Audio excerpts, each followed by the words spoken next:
Hello YouTube and welcome back to Fire Gaming Project. So in today's short video, I'm going to be talking about the new Redhorn Stonethresher Claymore banner that's already out already. It was out, or for me at least, earlier today. For some of you in the Asia and EU server, it was out yesterday. So yeah, for me it was way earlier today, maybe about like 10 hours ago or so. Yeah. So anyway, yeah, so what are my thoughts on this? And this video will be super short because it's already out there. People already talked about it, reviewed it already, more or less.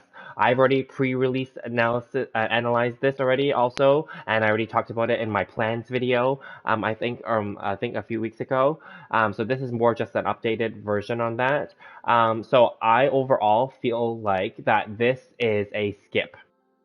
Okay, and the reason why is because this weapon is very specific and it's a very niche weapon that is only going to be good on Arataki Ito and Noel because they are the only two Geo Claymore users who scale off of defense that would utilize this passive for this weapon fully. Where is it? Let me just quickly bring it up here if I can bring it up. Yeah, this. Yeah, where they can fully use this passive, and yeah, the crit damage is amazing on it, obviously, and people have already tested it, and other bigger channels have already tested it. I watched their videos. Yeah, they did a good job overall, but yeah, as we already knew, this weapon is going to be a best in slot for both Noel and for Arataki Ito. Arataki Ito basically being the 5-star replacement version of Noel, right? So we already knew that, okay? That's not the big deal here. But is it worth going for? If you love Noel and or Arataki Ito, go for it. Because you're okay to spend your wishes, of course, right? The Skyward Harp on here is a universally good weapon. It is just outclassed now by the newer 5-star bows that have been more specific, such as the Polar Star for Child and the Thundering Pulse for Yoimiya, right? But is the Skyward Harp a good 5-star bow? It is still pretty good. Is it worth getting, or would you cry over it if you lost the 50-50 here?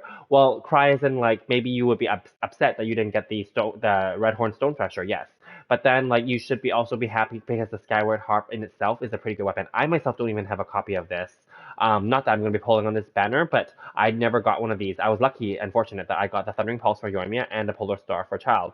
But yeah, the Skyward Harp is definitely a good weapon overall, especially early to mid game. Again, as we get to the later game and as better weapons come out, and even as they continue to come out in the future, this will not be as good, but overall it is still a very good universal weapon for most of your characters, including many of the 4-star bow users. I'm not going to go into all the details and talk about each one of them, but yeah, just know that the Skyward Harp is still, in my opinion, is one of the better Skyward series weapons already of the 5 Skyward series.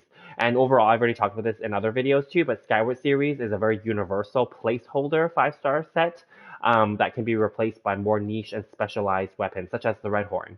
Okay. Now, moving on quickly about the 4-star weapons on this banner, the Fischl Bow, the Mitternight's Waltz or whatever it's called, is garbage. Other reviewers already talked about that, and it is garbage. I never got one, and I don't plan to get one. The Alley Flash is a good sword. However, is it worth it to pull on this banner to get that? No, but if you got it on this banner, is it a bonus? Yes. But again, you would need higher refines for it. It's a good sword for Bennett because it has a high base attack, etc. That's fine. Sacrificial Fragments is a good, the best in slot weapon for Sucrose, but really it's just for Sucrose. So again, it's a very niche weapon. Favonius Lance is like a Favonius series is like essentially the 4-star universal set series for a lot of characters. So the Favonius Lance is also a good option to have. But it's not like a must pull or anything. There's plenty of times to get that on any other banner really. So again, the Favonius is like on this, but it's a good universal weapon. For example, like moving forward, like Shenhe and Yunjin, like if you didn't have any 5-star weapon options for them, like a Favonius could easily be fine with them or any other polearm user. Okay, the Bell is hot garbage. Unfortunately, there are no HP scaling Claymore users in the game right now. Maybe in the future, but as of right now, there are none, and so therefore the Bell is hot garbage. So on this banner, the 4-stars on here, 2 of them, the Fischl Bow and the Bell, are garbage. The Alley Flash is a niche weapon that's okay, but it's not like you have to get it. The Favonius Lance is a universal weapon that's okay, but it's not like you have to get it. And the Sacrificial Fragments is a very niche weapon only for Sucrose, because other Catalyst users don't care for it.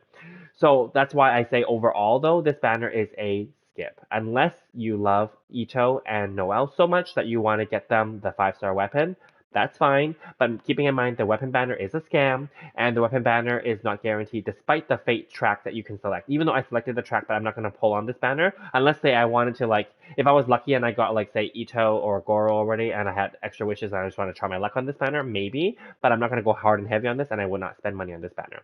So anyways, let me know in the comments. Are you guys going to go for the Redhorn? Let me know. Or did you guys already get it? Let me know in the comments. And I'll see you guys in the next one. Thank you.